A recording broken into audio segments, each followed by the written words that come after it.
자, 수강생 여러분 반갑습니다. 금융하면 정석, 금융정석 김윤석입니다. 자, 이번 시간에 이제 우리 3장 부동산 펀드 투자 및 리스크 관리 살펴볼 차례입니다.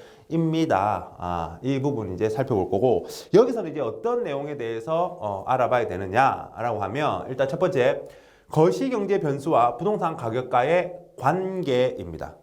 관계. 그래서 이제 이런 거시경제 변수가 바뀔 때 부동산 가격은 오르느냐 떨어지느냐의 이제 이야기죠. 그래서 이렇게 이제 흐름 연결할 수 있으면 되고요. 다음 이제 두 번째 부동산 경기 분석 및 시장 분석. 그래서 부동산 경기도 일반 경기와 마찬가지로 뭐 이제 상승 하락 이렇게 이제 사이클을 이루면서 갈 거지 않습니까? 그러면 각 국면별 이제 우리가 특징을 한번 살펴본다라는 이야기고요. 다음 이제 부동산 시장의 수요 공급 분석. 이제 부동산 시장 결국 이제 그 부동산 가격의 상승 하락 이런 부분에서 영향을 주는 건 수요와 공급일 겁니다. 그죠?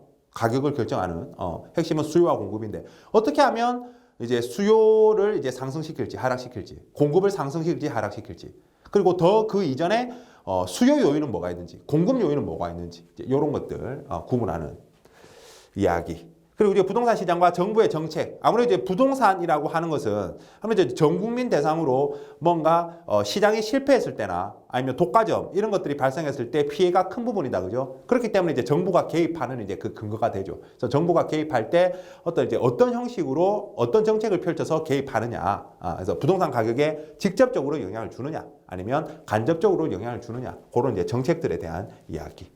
그리고 부동산 투자의 특성 및 위험. 결국 우리가 어떤 전통적 투자 자산들, 뭐 주식이나 채권이나 이런 것들과는 이제 부동산은 이제 대체 투자라고 해서, 그죠? 이제 그들과는 좀 상관관계도 낮고, 이제 분산 투자 효과를 줄 수 있는 그런 자산으로 이제 그런 대체 투자의 이제 특성과 위험에 대해서 좀 이야기를 해볼 거고요.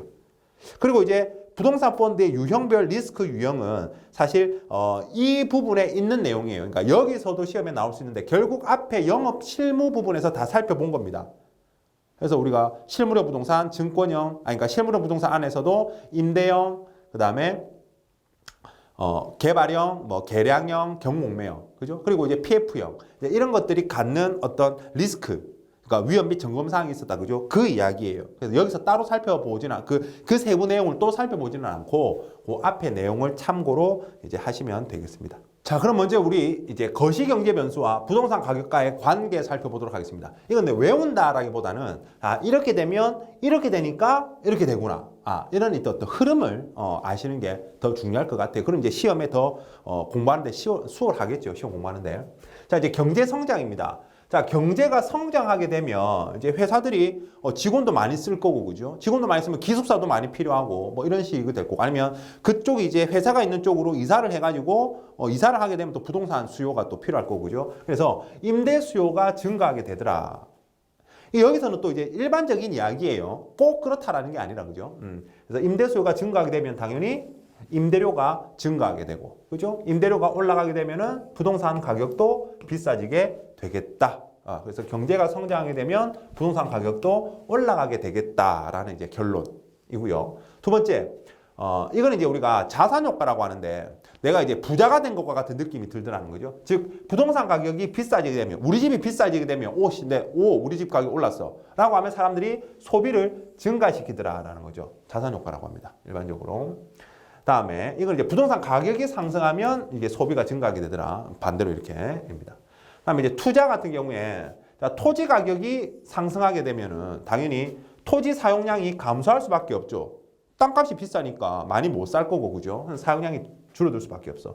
그러면 당연히 투자도 줄어들 수밖에 없죠. 줄어들 수밖에 없습니다. 다음에 이제 순수출입니다. 순수출이라면 뭐 수출 빼기 수입이라고 보면 되는데, 어쨌든 부동산 가격이 상승하게 되면 결국 생산 비용이 증가하게 되는 거죠. 회사 입장에서는 원가에. 그리고 내가 건물을 지어야 되는데 돈이 많이 들 수밖에 없다. 그러니까 건물을 많이 짓거나 어쨌든 건물을 사야 되는데, 입주를 해야 되는데, 그게 다 원가에 들어가는데 생산 비용이 증가하게 되니까 수출 경쟁력은, 수출은 줄어들고 오히려 수입이 늘어나게 되는 그런 효과가 생길 수도 있다.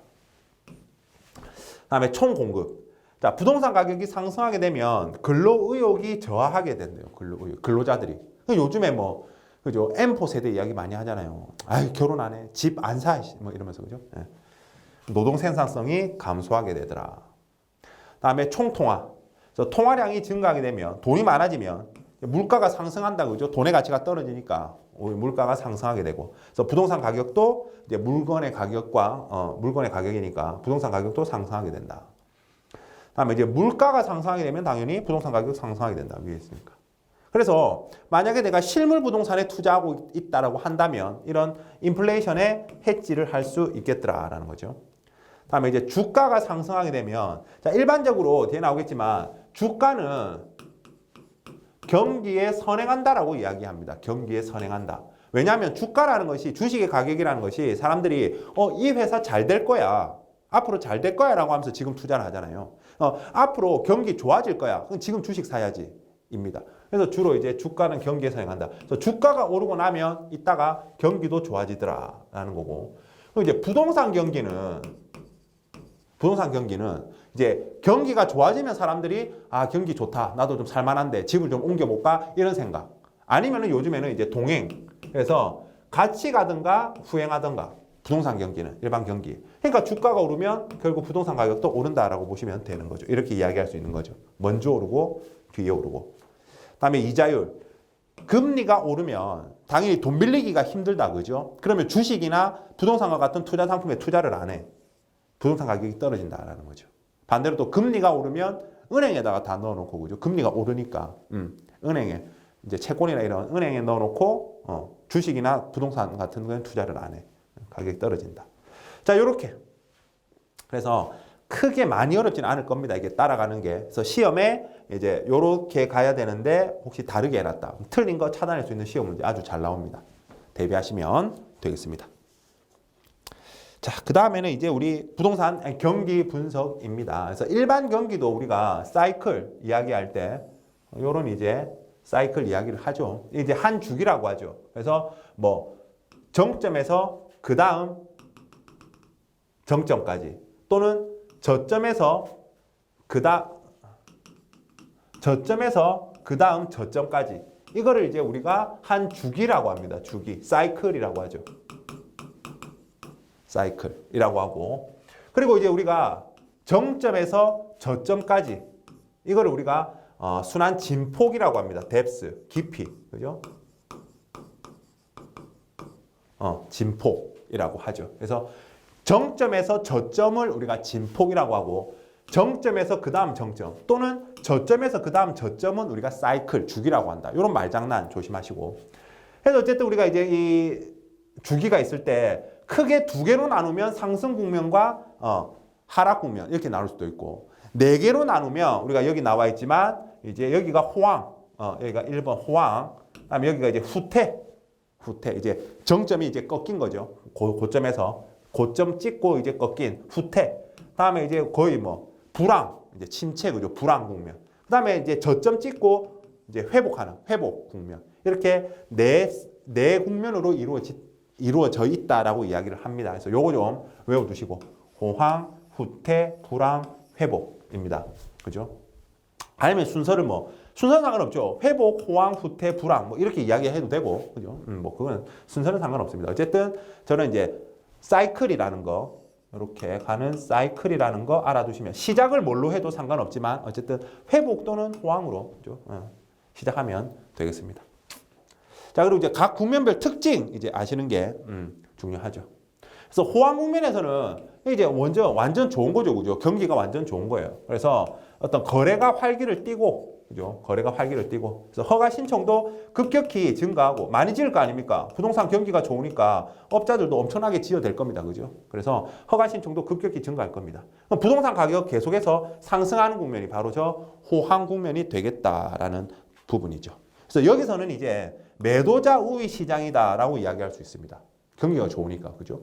파는 사람이 내 거 니한테 뭐 10억 비싸? 니한테 안 팔아. 다른 사람 살 거니까. 이렇게 되는, 그죠? 매도자 우위 시장이다라고 보시면 되겠습니다.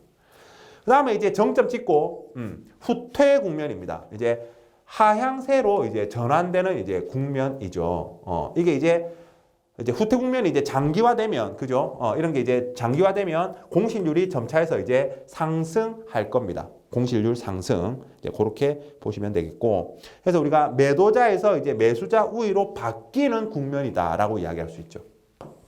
매수자 우위로 바뀌는 국면. 후퇴 국면 되겠습니다. 자, 그 다음에 이제 우리가 불안 국면. 이게 뭐 거의 뭐 답이 없는 거다, 그죠? 그래서 지속적으로 부동산 가격은 하락하고 있습니다. 계속해서 부동산 가격은 그냥 밑으로 이렇게 쳐박고 있고, 그리고 건축 활동도 급감하는 시기다. 뭐 안 팔리니까 지으면 뭐 합니까, 그죠? 건축 활동도 급감하는 시기로서 이때는 매수자 우위 시장이라고 보면 되겠죠, 그죠? 이제 물건이 뭐 넘쳐나니까 매수자 우위 시장이라고 할 수 있겠습니다. 자, 그리고 또 뭐 몇 가지 이제 추가로 적어 드려 보면 일단 가격이 지속적으로 하락하니까 거래가 이제 거의 없는 거죠. 그죠?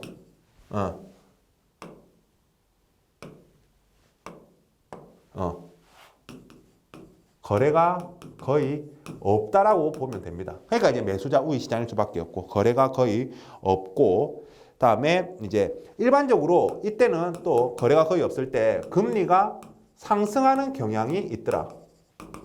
일반적으로입니다. 또 꼭 그냥 일반적으로 금리가 상승하는 경향이 있고, 다음에 이전 경기가 과열된 정도에 따라 이전 경기가 과열된 정도에 따라 불황의 깊이가 더 깊어진다. 그래서 이전 경기가 과열되었으면 과열되었을수록 불황의 깊이도 깊어지더라라는 거죠. 그죠? 불황의 깊이도 깊어지더라. 그리고 이제 건축 활동이 급감한다는 이야기는 허가 신청 건수도 지속적으로 감소하고 있다라고 보면 되겠죠, 그죠? 그렇게 정리하면 되겠습니다. 자, 이 국면이 이제 불황 국면입니다. 불황 국면. 자, 그리고 이제 회복 국면은 이제 저점 찍고, 그죠? 저점 확인하고 상향세로 전환되는 국면이 되겠죠. 그래서 여기도 이제 매수자 우위에서 매도자 우위로 점점 바뀌어 간다라고 보면 될 거고, 여기도 보면 이제 그 고객수 감소를 멈추고 이제 고객수도 조금씩 증가한다. 고객수 감소가 멈추고 조금씩 증가한다. 이제 회복되고 있다라고, 말 그대로 회복되고 있다라고 보시면 되겠다, 그죠? 그 다음에 공실률도 줄어들기 시작한다. 공실률도 줄어들기 시작한다 보시면 되겠고, 그리고 아까 불황 국면에서는 당연히 공실률이 어떻겠습니까? 여기는 공실률이 크게 이제 상승하는 거죠. 그게 공실률이 크게 상승하겠죠. 불황 국면에서는 안 나가겠죠. 임대 다 빈방 임대 그죠? 이렇게 붙어 있을 겁니다. 그 다음에 이제 일부 지역에서는 이제 시장 분위기가 개선되는 걸 느껴질 겁니다. 일부 지역에서는 시장 분위기 개선이 느껴질 거고요. 회복 국면이니까. 그리고 이제 낮은 금리로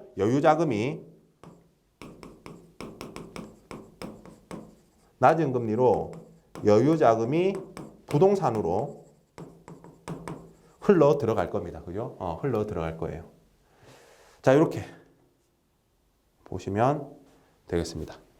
자, 이렇게 각 국면별 특징, 우리 이제 교재에서 이야기하고 있는 건 요 정도니까 그냥 시험에 요 정도 대비하시면. 그래서 시험에는 당연히 이제 틀린 거 찾으라고 할 때, 그죠? 말 이제 섞기 좋다, 그죠? 그래서 각 국면별 특징을 나누어서 암기하고 계시면 되겠습니다. 자, 그리고 이제 우리가 경기 변동과 투자 전략 살펴보면 일단 방금 앞에서도 이야기했지만 주가는 일반 경기에 선행하더라. 그리고 부동산 경기는 결론적으로 일반 경기와 동행하든가 후행하더라 라고 했을 때 투자 전략. 그래서 불황기 그리고 이제 회복기의 절반에서는 이제 매입기회다라는 거죠. 그러니까 쌀 때 사라. 그죠? 그다음에 이제 호황기, 후퇴기의 절반까지가 매각기회다. 비쌀 때 팔아라라는 겁니다. 사실 말은 좋은데 어렵다. 그죠? 어려운데 어쨌든 뭐 이렇게 하면 된다라는 어떤 진짜 말 그대로 이론적인 이야기였습니다. 자, 그 다음에 이제 부동산 시장 분석 한번 보도록 하겠습니다. 이제 부동산 시장의 특징을 한번 보면 일단 지리적 범위 제한이더라. 요 말인즉슨 쉽게 이야기하면 예를 들어서 내가 살던 동네를 잘 떠나지 않는다는 거죠. 사람들은 정말 뭐 직장을 옮긴다든가 결혼을 해서 뭔가 이제 뭐 누구 따라서 배우자 따라서 이제 어떤 삶의 지역이 달라진다든가 그러지 않는 이상에는 그죠. 갑자기 내가 동네를 이전해서 멀리 이사를 가는 일은 잘 없잖아요. 그래서 그런 지리적 범위 제한에 따른 수요자와 공급자가 제한되는 특징이 있더라. 부동산 같은 경우에는. 갑자기 생뚱맞게 뭐 예를 들어서 서울에 살던 친구가 갑자기 부산으로 간다? 이런 일들은 그러니까 어떤 특별한 케이스가 있지 않는 한 일반적으로는 잘 없더라는 거죠. 그죠? 서울에 있는 친구는 서울에서 또 알아서 또 잘 돌더라는 거죠. 그 다음에 상품의 비동질성. 같은 땅은 없고 같은 건물도 사실 없다고 봐야죠. 그죠? 같은 아파트일지라도 위에 같은 아파트일지라도 층수에 따라서 또 조망이 다르고 막 그러다 보니까 그죠? 또 가격이 다르다 그죠? 그래서 같은 부동산은 없다라고 보는 게 맞습니다. 상품의 비동. 땅은 일단 무조건 같은 땅은 없는 거죠. 위치가 다 다르니까 그죠? 자, 다음에 주식시장 등에 비해서 정보의 비공개성. 참 희한한 게 부동산 시장은 그죠? 이게 앞집이 얼마에 나갔는지 이게 뭐 공시하는 것도 아니고 하니까 일반적으로는 잘 알 수가 없다 그죠? 그리고 비대칭성이 크다. 비공개성, 비대칭성. 그러니까 누구는 알고 누구는 모르고 이런 것들이 크더라는 거죠. 주식시장에 비해서. 주식시장은 사실 공시하라는 게 다 의무화 되어 있으니까 그나마 부동산 시장에 비해서는 주식시장은 그죠? 좀 공시가 활발한데. 다음 4번. 주식 채권에 비해서 또 거래 비용이 높더라.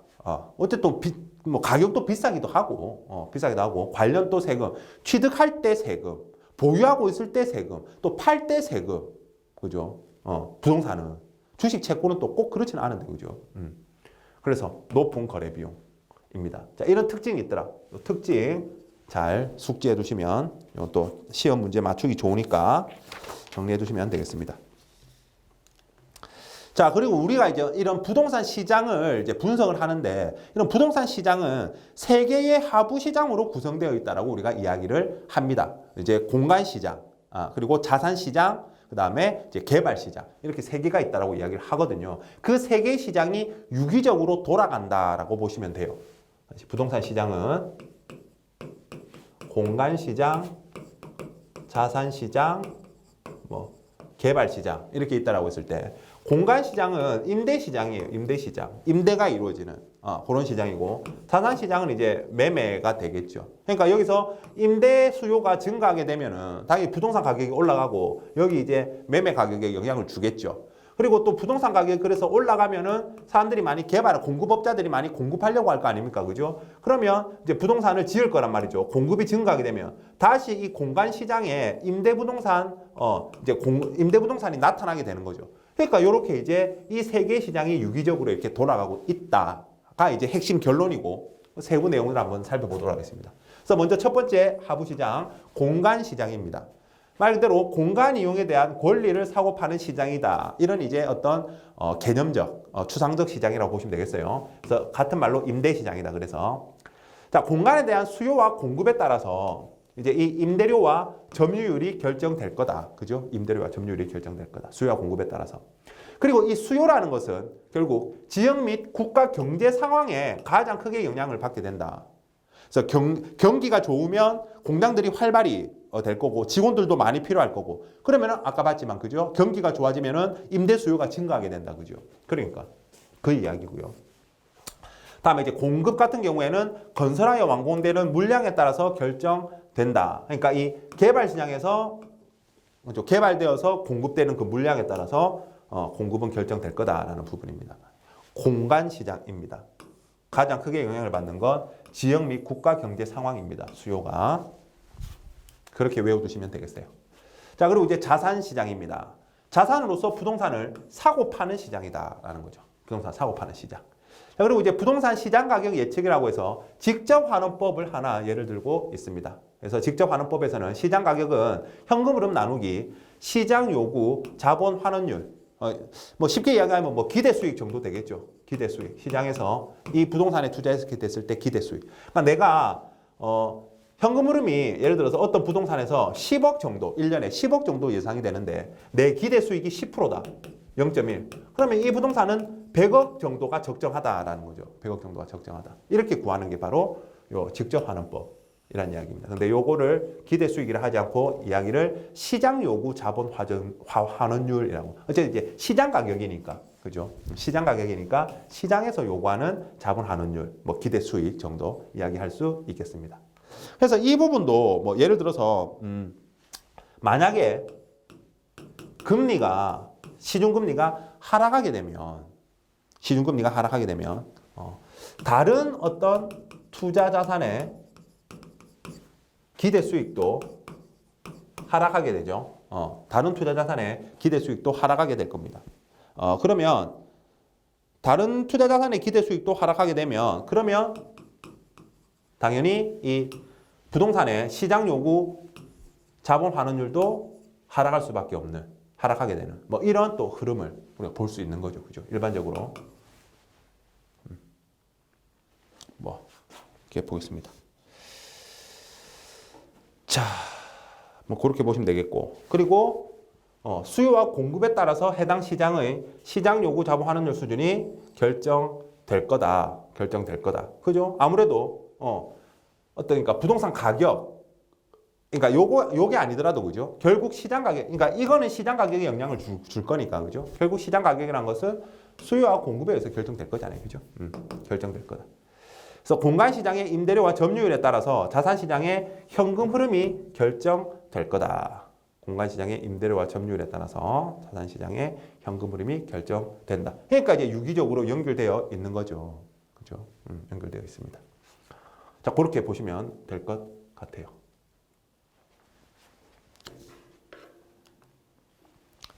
그 다음에 이제 세 번째 마지막 개발 시장입니다.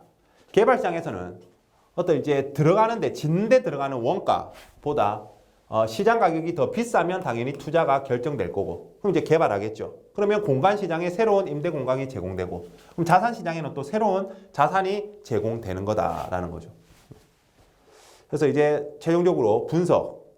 자, 지역 및 국가 경제 상황은 하부 시장 중에서 공간 시장의 즉 임대 시장의 수요 측면에 직접적인 영향을 끼치고 금융 시장의 제방 변화는 하부 시장 중에서 자산 시장에서의 부동산에 대한 수요 공급에 직접적인 영향을 끼치더라. 뭐 이렇게 우리가 분석해 볼 수 있다. 결론적으로. 이렇게 정리하시면 될 것 같아요. 요 이제 나와 있는 이 문장들만 보시면 될 것 같습니다. 시험에. 자, 그리고 이제 네 번째 부동산 가격 결정 요인으로서 이제 수요와 공급 요인입니다. 자, 그러면 가장 흔하게 나오는 시험 문제는 이제 수요 요인과 공급 요인을 구분하는 거예요. 그래서 다음 중 부동산 가격의 결정 요인 중 수요 요인으로 가장 거리가 먼 것은 이라든지 이렇게 시험에 나옵니다. 그게 가장 흔한 거고. 이제 두 번째는 조금 어렵게 낼 때는 요거 이제 증가 요인이면 뒤에 이제 다른 게 뭐 붙어야 되지 않습니까? 그죠? 이것도 외운다기보다는 앞에 거시경제 변수처럼 이제 이러니까 이렇다라고 좀 흐름을 이해하시면 좋을 것 같습니다. 먼저 보면 수요 요인이고 일단 이 아이들이 수요 요인입니다. 수요에 영향을 주는 요인들이고 증가 쪽으로 살펴보도록 하겠습니다. 그래서 수요. 근데 부동산 가격이라는 것은 사실 수요에도 영향을 끼치지만 공급에도 영향을 끼치는 둘 다 영향을 끼치는 요소입니다. 그래서 부동산 가격이 이제 하락하게 되면은 당연히 부동산 수요가 증가하죠. 싸네. 지금 사야지 이렇게 되는 거죠. 그죠? 다음에 두 번째. 대체 관계에 있는 다른 부동산의 가격이 상승하게 되면 그러니까 예를 들어서 아파트의 가격이 상승하게 되면 만약에 이 아파트의 대체 관계에 있는 게 오피스텔이나 빌라라고 한다면 아파트의 가격이 상승하게 되면 비싸니까 아파트에 못 들어가니까 대체 관계에 있는 부동산들의 수요가 증가하게 되는 거죠. 그죠? 그래서 대체 관계에 있는 부동산의 가격이 다른 부동산의 가격이 상승하게 되면은 우리 부동산의 수요가 증가하게 된다라는 거고요. 다음에 이제 소득 수준의 향상입니다. 소득 수준의 향상. 사람들의 이제 소득 수준이 향상하게 되면 이게 우리가 일반적으로 정상제들은 이제 수요가 증가하게 되죠. 근데 이제 열등제는 뭐냐면 이런 거죠. 뭐 연탄 보일러의 예를 들어 보겠습니다. 연탄 보일러라든지 뭐 집으로 치면은 뭐 비하하는 게 아니고요. 가격으로 보는 거니까요. 집으로 치면은 뭐 지하 월세방이라고 한번 해봅시다.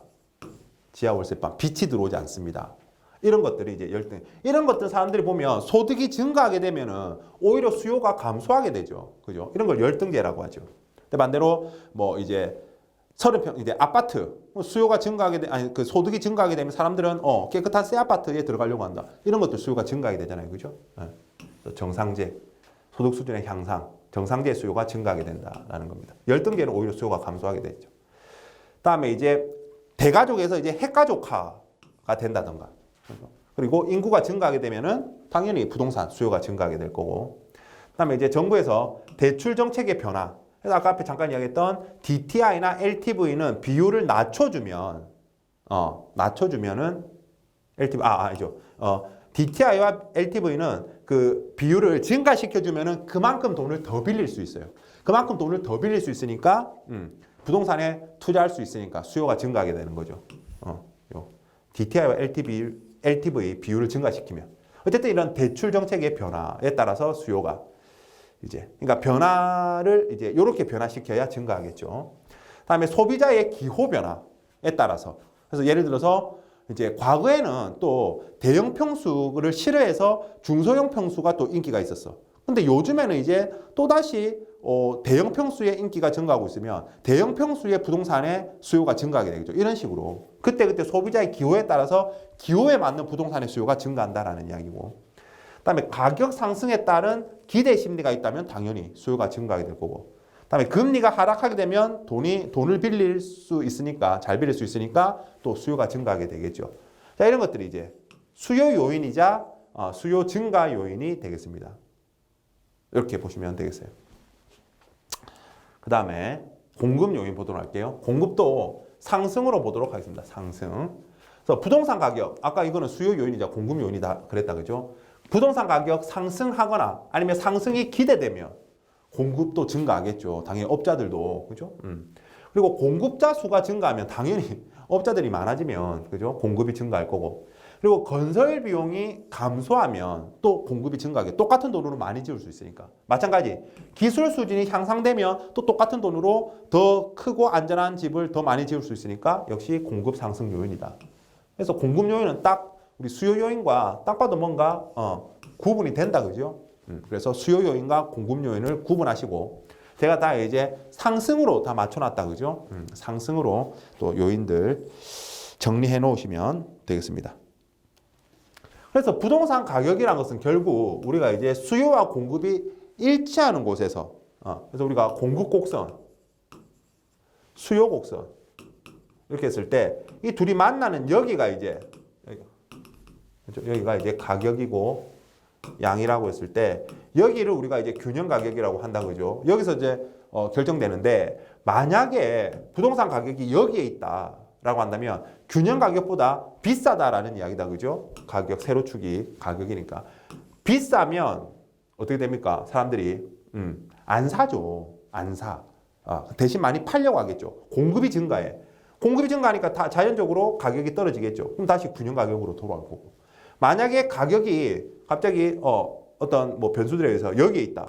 그럼 가격이 싸잖아요. 그죠? 균형 가격보다. 그럼 사람들이 막 살려고 하겠죠. 그럼 수요가 많으니까 다시 가격이 비싸져서 균형 가격으로 오고. 이렇게 계속해서 이제 왔다 갔다 한다라는 이제 이야기죠.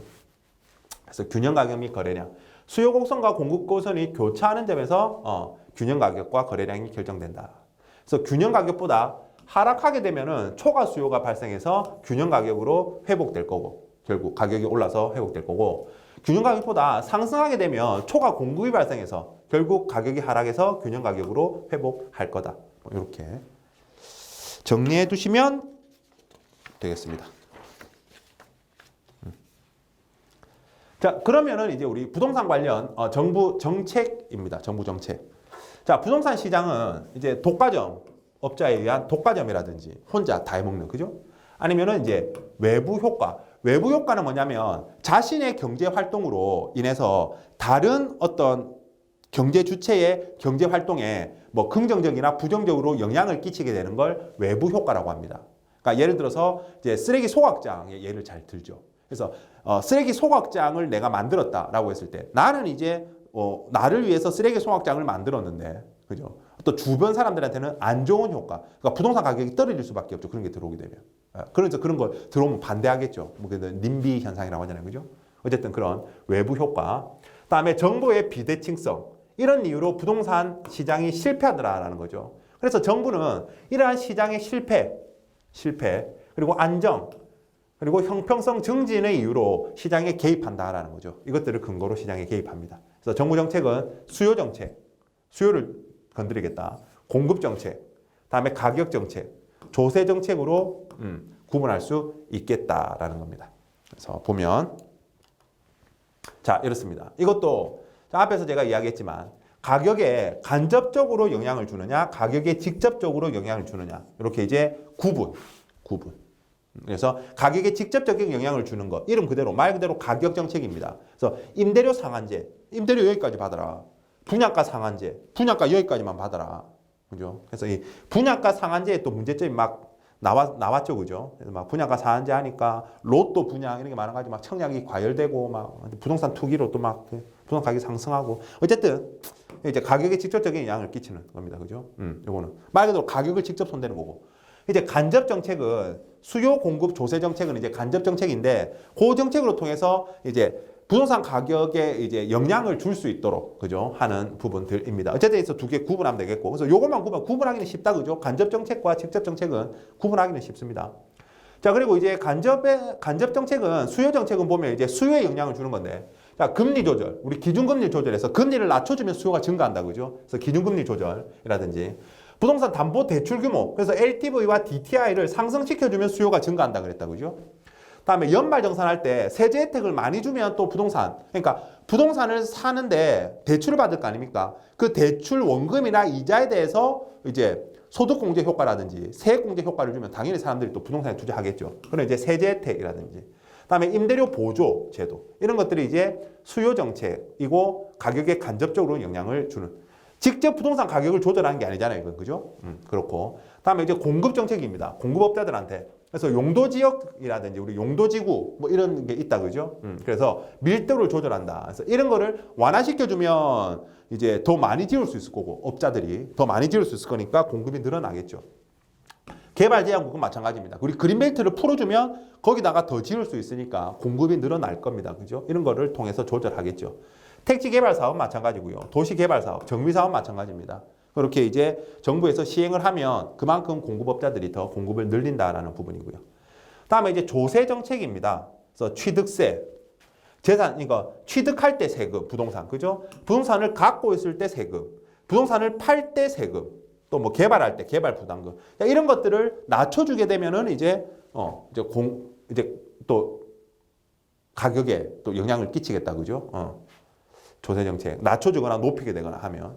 그래서 이렇게 세금으로 이런 것들로 이제 수요와 공급에 영향을 미치고, 그죠? 이거 수요와 공급에 영향을 미치고 그걸로 인해서 가격에 영향을 줄 거다라는 겁니다. 조세 정책은. 자, 이렇게 각각 정책을 구분할 수 있으면 되겠습니다. 각각 정책을 구분할 수 있으셔야 되고 있어야겠습니다. 자, 그러면 이제 넘어가서 6번 부동산 펀드 투자입니다. 뭐 크게 빠르지 않죠. 수만 번 고르고 또 이제 6번 보도록 하겠습니다.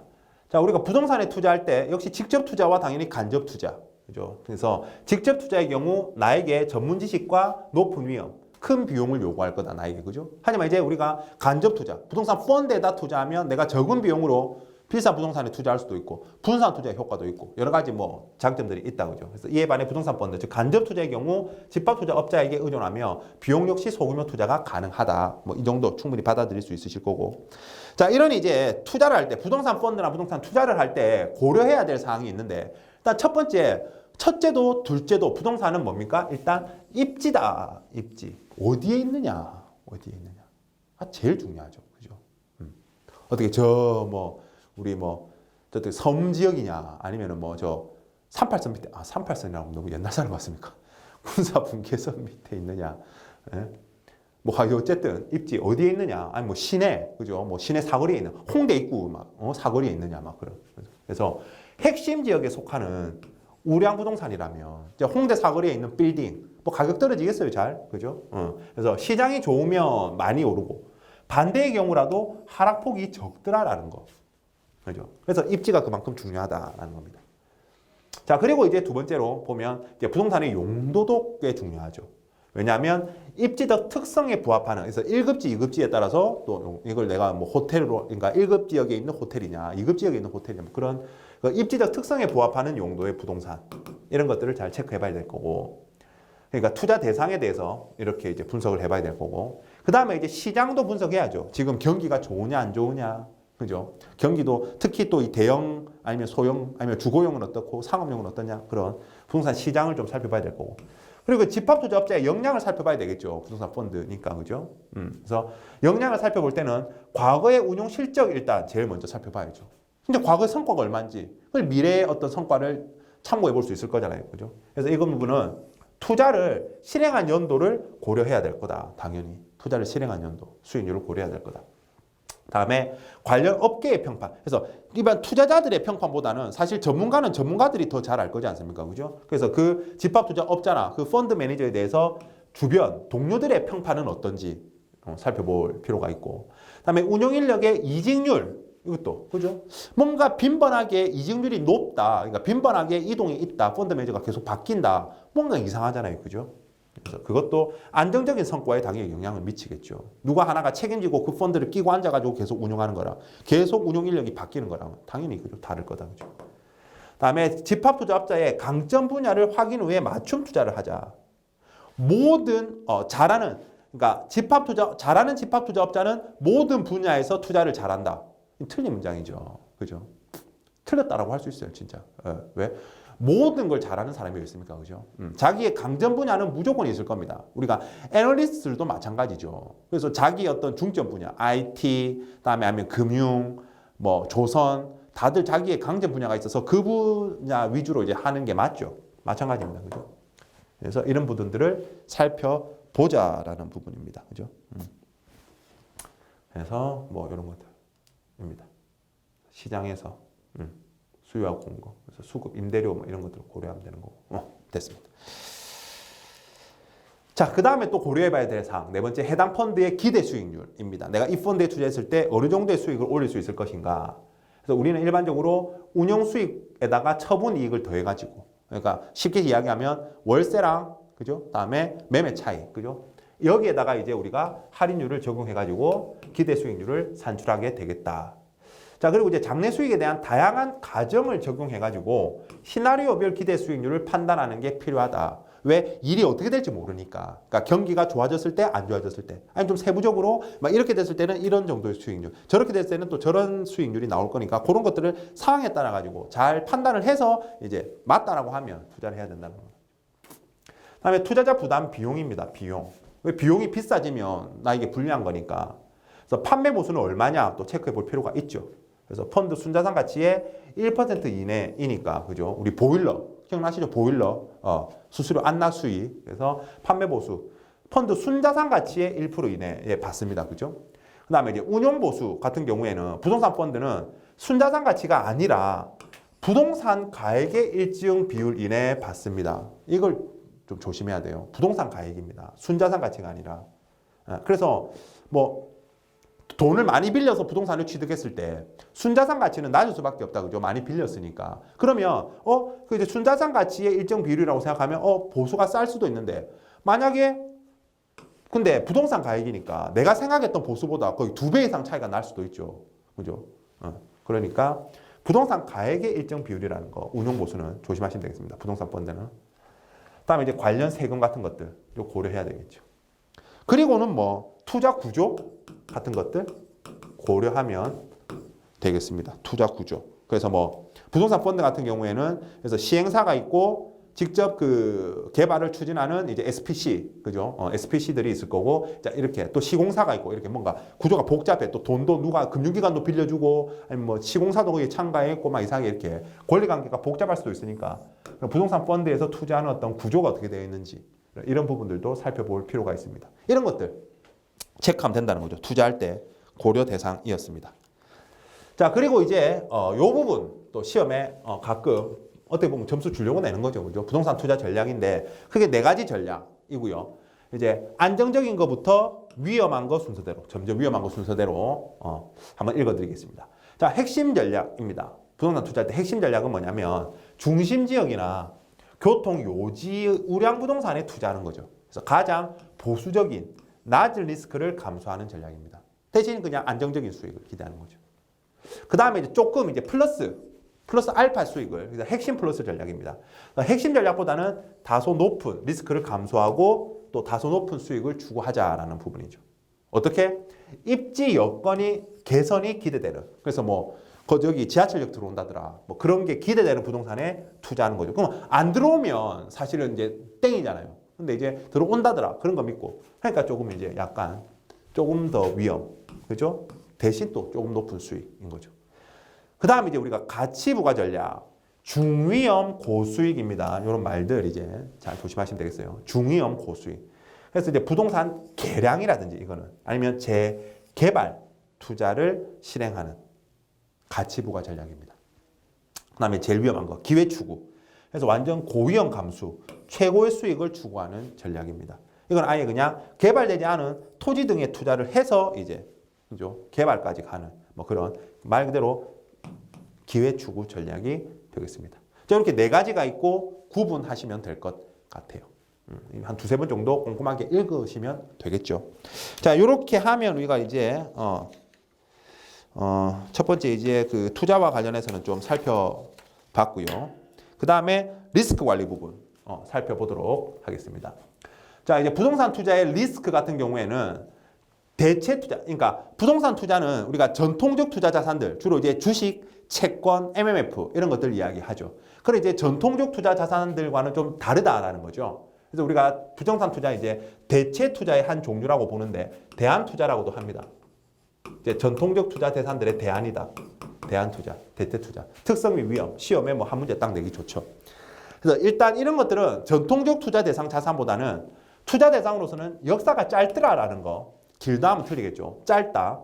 그다음에 포트폴리오에서 보편적이지 않은 투자 형태더라. 생긴 지도 얼마 안 됐고 그죠? 주로 주식 채권에 집어넣으니까 보편적이지 않은 투자 형태다. 그래서 개별성이 강하더라. 그래서 전통적인 투자에 비해서는 또 유동성이 낮더라. 팔기 힘들더라. 사기 힘들더라. 그리고 장기간 환매 불가 기간이 그래서 있더라. 그리고 펀드의 설정이나 청산 시점에 높은 수수료가 발생하더라. 뭐 거래 비용도 높을 수도 있고, 그죠? 아니면 또 전문가한테 맡겨서 아웃소싱 비용이 높을 수도 있고, 어쨌든 높은 수수료가 발생하더라. 그래서 개인보다는 기관 투자 수단으로 일단 잘 활용이 되고 있더라. 기관 투자 수단으로. 그리고 이제 뭐 시가가 잘 없다 보니까 공정가치 평가가 어렵더라. 그래서 뭐 공정가액으로 시가 없어서 공정가액으로 평가하더라도 뭔가 공정가액 산출도 어렵고 어쨌든 뭐가 적당한 가격인지 평가가 어렵더라. 그 전통적 투자 자산들과는 낮은 상관관계더라. 그래서 전통적 투자 자산들이 가격이 떨어지면 우리 대체 투자 상품들은 주로 가격이 오르고 이렇게 따로 움직이더라. 즉 분산 투자 효과가 있더라라는 거죠. 그래서 낮은입니다. 그리고 적절한 벤치마크가 또 없더라. 찾기가 힘들더라. 우리가 주식 이러면 그냥 코스피 지수 이런 걸 찾을 수가 있는데 이런 것들은 또 대체 투자들은 적절한 벤치마크 찾기가 힘들더라. 그래서 또 특히 운용 인력의 전문성이 요구되더라. 특히 운용 인력의 전문성이 대체 투자는 이렇게. 그래서 부동산 투자를 생각해도 끼워 맞춰도 다 아구가 들어맞는다, 그죠? 그래서 요거 제가 동그라미 친 부분들 혹시 고쳐 나오는 이런 것들 조심하시면 되겠습니다. 시험에 대비하시면 되겠어요. 그래서 우리가 대체 투자 같은 경우는 적절한 벤치마크가 없기 때문에 어떤 그냥 절대적 수익률로 평가할 수밖에 없더라는 거죠. 그냥 투자해서 10% 났다. 10% 정도 뭐 잘했네 뭐 이런 식으로 그죠. 자, 다음 이제 우리 부동산 투자 리스크 관리 살펴보도록 하겠습니다. 자, 우리 부동산 투자 시 리스크를 살펴보면 그게 뭐 사업상 위험, 사실 이 부분이 좀 이제 크겠죠. 사업상 위험. 그래서 사업상 위험은 시장 위험과 운영 위험으로 한번 나눠볼 수 있겠다. 그래서 이제 시장 위험 같은 경우에는 아무래도 이제 가격 변동 위험이겠죠. 그죠? 가격 변동 위험일 겁니다. 그래서 시장 상황으로부터 유래되는 위험입니다. 시장 위험. 시장 상황으로부터 유래되는 위험. 그래서 부동산 경기가 위축된다. 그러면은 이제 뭐 공실률이 많아질 거고, 그죠? 그럼 임대료는 하락할 수밖에 없고, 부동산 가격도 떨어질 수밖에 없는 뭐 그런 식의 어떤 시장 위험이고, 다음에 이제 운용 위험은 내가 이제 관리함에 있어서 어떤 위험이겠죠. 관리할 때 들 수 있는 위험입니다. 운용 위험. 그래서 뭐 일단 내가 관리자들이 뭐 이제 그만둔다 파업을 한다든가, 그죠? 아니면은 뭐 시설 같은 것들을 관리를 잘해야 되는데 그런 것들이 이제 뭐 잘못될 그런 운용 위험입니다. 자, 그리고 이제 금융 위험은 부채 생각하면 되죠. 부채. 부채. 그래서 내가 이제 부채를 끼고 부동산 투자를 했는데 복채라고 써 있는 것 같다. 그죠? 부채. 부채. 부채. 글씨를 좀 잘 써야 되는데. 죄송합니다. 그래서 레버리지 위험은 이제 부채와 관련해서 그죠? 그래서 내가 부채를 끼고 빌딩을 샀다. 그러면은 좋을 때는 가격이 오르고 이럴 때는 당연히 내가 적은 돈을 투자해서 내 적은 돈을 투자해서 수익은 이제 잘 나니까 그죠? 훨씬 높은 이제 레버리지 효과를 누릴 수가 있지만 반대로 이제 하락할 때는 그만큼 더 큰 피해를 입게 되는 거다 그죠? 그런 레버리지 위험. 그리고 이제 법적 위험. 그래서 내가 뭐 계약서 쓸 때라든지 예, 그죠? 뭐 이런 거라든지 아니면 이제 어떤 사업의 인허가 위험이라든지 그런 것들이 법적 위험이 될 거고.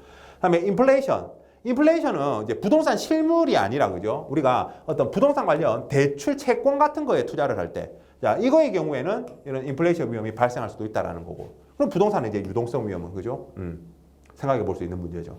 그래서 이런 부동산을 투자할 때는 투자할 때, 자 이런 위험들을 우리가 생각해 볼 수 있겠다라고 한다면 또 이걸 이제 관리해야 될 거지 않습니까, 그죠? 이제 관리를 해야 될 텐데. 분석 일단 부동산 투자 리스크를 분석할 때 사업성 분석이 가장 중요하더라. 왜? 사업성 저하로 인한 리스크는 회피가 아예 불가능하더라. 애초에 지을 때부터 이상한 동네에 이상하게 지어놨는데 이걸 가지고 왜 분양이 안 되고 이런 고민은 할 필요가 없더라, 그죠? 사업성 저하로 인한 리스크는 회피가 불가능하니까 일단 사업성 분석 가장 중요하고, 그다음에 이제 사업 타당성을 이제 분석하는데 일단 시장 환경. 우리가 뭐 스왓 분석이라고 한다 그죠? 스왓 분석을 통해서 우리가 시장 환경을 일단 먼저 분석합니다. 그래서 부동산 경기 관련해서 공실률은 어떻고 그죠? 그 부동산 자체의 어떤 또 그런 부분들, 임대료, 뭐 공실률 같은 것들 다 시장 환경을 분석하고, 그다음에 이제 법률 정책적 타당성을 분석하게 되겠다. 그래서 이제 프로젝트가 이제 인허가라든지 방금 이야기했던 어떤 이제 프로젝트 계약서 관련 문제라든지 그런 것들이 법을 어기진 않았는지, 그죠? 법률 정책적 타당성. 그다음에 물리 기술적 타당성. 어떤 설계했을 때 이게 정말 가능한 건지 현실적으로, 그죠? 그런 현실 가능한 어떤 그런 설계냐. 그리고 건물에 이제 기존 건물이라면 건물의 노후화라든지 이런 게 어떻게 됐느냐라든지 그런 물리 기술적 타당성을 또 분석해봐야 될 거고. 그리고 이제 실행 가능성, 말 그대로 실행 가능성 분석해보고 진짜 실행 가능한지 진행이. 다음 이제 재무적 타당성이라고 해서 DSCR, 우리가 이거 연간 원리금 상환 능력이라고 하죠.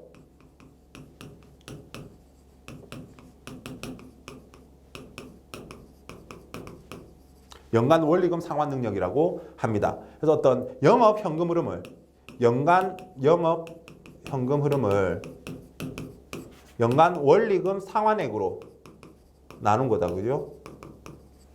그래서 이게 1보다 작으면 골 때리는 거지, 그지? 벌어서 이자도 못 갚는다는 거잖아요. 그래서 1보다 커야 되는데 통상 1.2에서 1.3 정도가 적정하다고 이론적으로 이야기를 합니다. 교재에서 이렇게 이야기하고 있으니까 뭐 정답은 아니고요. 교재에서 이야기하고 있으니까 시험에 대비해서는 이렇게 알아두시면 되겠습니다.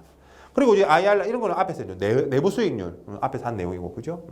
그다음에 총자산 수익률, 자기 자본 이익률 뭐 이런 부분들입니다, 그죠? 이런 것들을 우리가 고려한다. 말 그대로 재무제표를 보고 그죠? 재무적 타당성을 고려해야 된다라는 거죠. 자, 그다음에 끝으로 이제 관리 방안입니다. 관리 방안을 보면 일단 가격 변동 위험은 일단 부동산이라는 이놈 자체는 현실적으로 관리가 어렵더라. 결론은 관리가 어렵더라. 우리 주가 이런 거는 주식 가격이야 뭐 파생 상품도 있고 뭐 아니면은 뭐 매도 그러니까 저 빌려서 하는 대주거래라든지 대차거래 이런 것도 있고 한데 그죠? 부동산은 파생 상품을 활용 가능은 한데 아무래도 부동산을 기초 자산으로 하는 파생 상품 좀 잘 없기도 하고 그죠? 어쨌든 그래서 관리가 어렵더라. 가격 변동. 그다음에 유동성 위험입니다. 유동성 위험은 어떤 이제 개발자로 하여금 뭐 사전에 정해진 가격으로 뭐 지분을 이제 풀게 하는 그런 어떤 사전 옵션 계약 같은 것들로 유동성 위험을 관리해 볼 수는 있더라라는 이야기 정도 그냥 알아두시면 되겠고, 개발 위험. 개발 위험은 이제 확정 가격에 의한 일괄 도급 계약 활용이 가능하더라. 그래서 시공사한테 야 네가 책임 준공해 그냥 모르겠고 니한테 다 맡길게. 그런 식으로 개발 위험을 좀 관리할 수 있겠고요. 그리고 이제 관리 및 임대 위험 같은 경우에, 자 임대 위험이라면 어떤 장기 계약으로 야 그냥 우리 건물은 우리 오피스텔은 그냥 5년이야 들어오면 못 나가 5년 계약 뭐 이런 것들로 그죠? 임대 위험을 좀 관리할 수 있겠고, 관리 위험은 이제 아웃소싱 줘가지고 외부 전문 인력에게 관리를 맡기는 거지. 그게 뭐 돈은 좀 나가더라도 속 편한 거죠, 그죠? 아니면 이제 보다 포괄적인 방법으로 리싱 패키지. 리싱 패키지는 내가 통제할 수 없는 외부 여건을 통제할 수 없는 외부 여건을 내가 통제할 수 있는 내부 여건들로 내 관리하는 걸 리싱 패키지라고 합니다. 리싱 패키지. 그러니까 내가 뭐 공실률이라든지 이런 것들은 시장 상황 이런 건 내가 통제할 수가 없는 거잖아요, 그죠? 그런 것들을 내가 어떤 임대료 조절이라든지 이런 걸 통해서 관리하는 거죠. 그런 걸 리싱 패키지입니다. 그래서 임대 위험 이런 것들을 이렇게 관리해 볼 수 있는 거죠. 다음에 이제 비체계적 위험. 어떤 그 고유의 위험이죠. 부동산 비체계적 위험은 그 부동산 고유의 위험. 우리가 주식에서는 그 기업 고유의 위험. 그죠? 그런 것들은 분산 투자로 걔한테만 있는 위험이니까 분산 투자하면 제거할 수 있다. 그죠? 자, 그 다음에 이제 우리 관리 절차. 이런 것들도 잘 안 나오지만 나온 적은 있습니다. 그래서 순서. 식별했으면 분류하고, 분류했으면 분석하고, 분석했으면 대응해야죠. 그죠? 이 순서다. 위험관리 절차. 그리고 주식 채권 등과 관련된 부서와 분리해서요. 왜 다른 부동산과 주식 채권 다른 거니까 분리해서 전담 부서에서 관리하는 게 현명하다. 자, 요렇게 보시면 될 것 같습니다. 자, 이렇게 하면 우리 이제 다 했어. 예, 그래서 제가 이제 늘 알려드린 대로 어떻게 뭐 난이도라든지 수업 내용은 전체적으로 어땠는지 모르겠습니다만 일단 제 목표, 일단 우리가 효율적인 쉽고 빠른 합격 좀 도움이 되셨으면 하고요. 그래서 이해가 잘 안 되면 강의를 한 번을 들어서 100% 이해한다? 말이 안 되는 이야기입니다. 그죠? 그래서 한 2번이나 3번 이렇게 막 이해 안 되면 2번, 3번 정도 들으시고 꼼꼼하게 읽으면서 문제까지 풀어보면 와 100%는 잘 모르겠는데 문제는 풀리는 그런 이제 신기한 경험을 할 때 딱 시험 치시면 합격하시니까요. 여러분들 합격을 기원하면서 이론 강의는 여기서 마치도록 하겠습니다. 감사합니다.